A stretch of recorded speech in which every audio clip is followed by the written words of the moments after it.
Cerita dimulai dengan memperlihatkan Minho kecil yang mengendap-endap di tengah malam, menandatangani penjara dari Fan dan Guntang kecil. Di sini Minho kecil ingin mengajak mereka kabur dari kuil. Tanpa diduga Fan berubah dan menggigit Minho kecil tepat di bahu kanannya dan berdarah. Setelah itu mereka bertiga menyusuri bukit dengan gembiranya. Tanpa disangka Minho kecil pingsan kekurangan darah akibat bekas gigitan Fan kecil.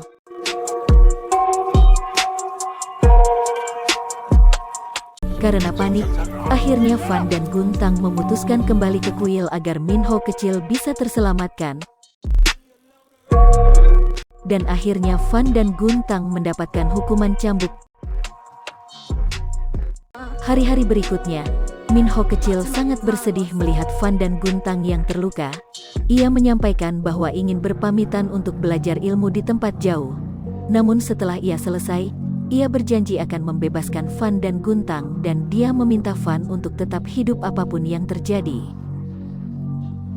Di kediaman Paman Chang, tiba-tiba kedatangan tamu yang tak lain adalah Father Giovanni atau Yunha. Di sini, kita tahu bahwa Paman Chang adalah salah satu pendeta yang melindungi wanita yang diramalkan, yaitu Minho.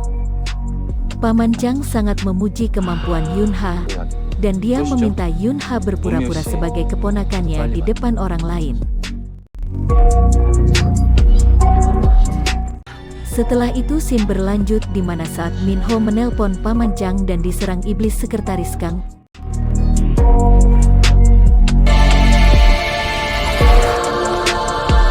Di sini momen berlanjut di kondisi Fan membuat barier untuk membuat iblis tidak dapat kabur.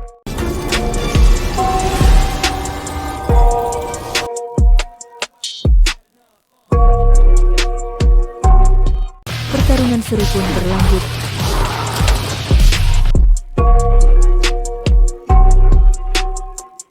Iblis Kang dicabik-cabik dengan belakangnya Fan hingga hancur dan menyisakan batu seperti sebelumnya.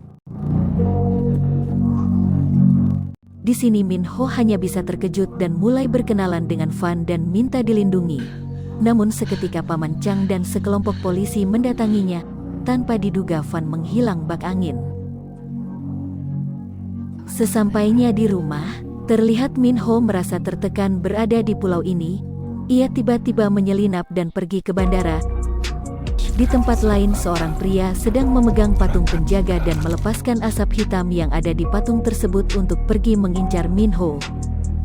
Sesampainya di bandara, Minho diamankan pihak polisi bandara karena sepertinya ada seseorang yang memerintahkan untuk memblokir perjalanannya.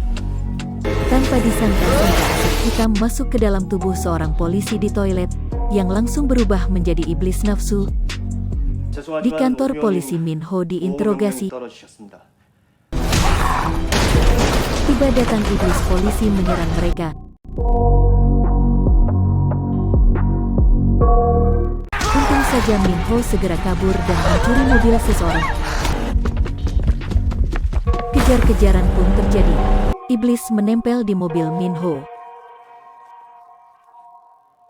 Walau dilindas ditabrak, iblis tersebut tidak mati, hingga membuat mobil Minho terbalik.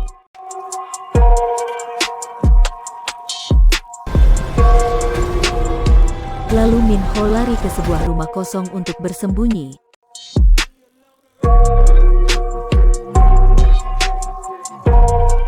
Setelah persembunyiannya ketahuan, datanglah Fan untuk menolong Minho lagi.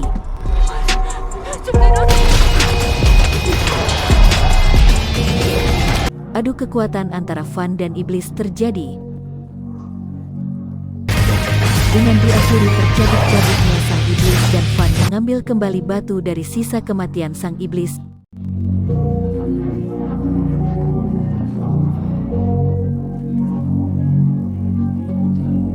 대초부터 이 땅에서 기생하더라. 그 자체.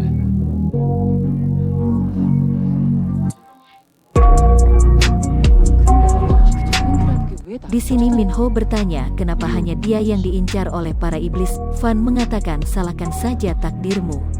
Scene berpindah ke posisi Yunha yang memeriksa TKP pertarungan Fan dan iblis.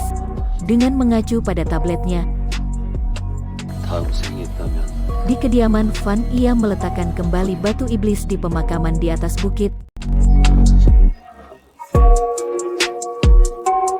Kemudian Van berkunjung ke rumah nenek tua di episode sebelumnya.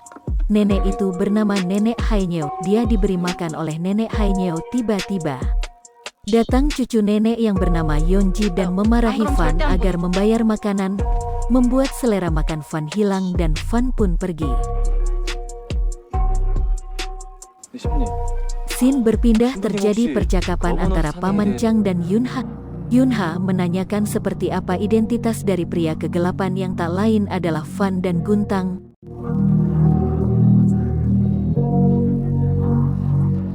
Kemudian terlihat Min Ho memegang dadanya, terlihat ada bekas guratan tanda.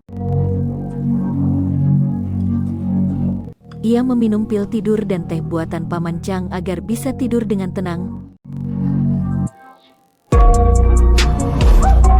Dia mengecek jendela, tiba-tiba Van masuk seperti iblis. Di sini Min Ho menawarkan pekerjaan untuk Van sebagai pelindungnya dari para iblis yang mengincarnya. Awalnya Van tidak menyetujuinya.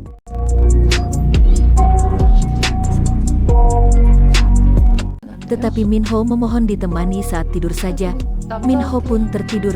Di sini Van akhirnya melihat bekas luka yang ada di dada Min Ho ini mengingatkan pada masa lalunya bahwa ialah yang telah menikam Min Ho di masa lalu.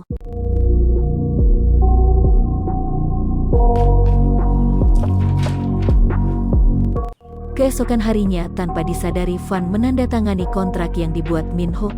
Scene diakhiri di mana Van mengingat masa lalunya di atas bukit.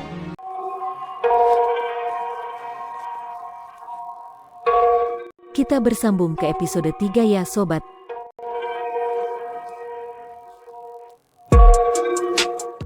Terima kasih sudah menonton dan jangan lupa tinggalkan jejak like, komen dan subscribe channel ini agar lebih semangat membuat kontennya.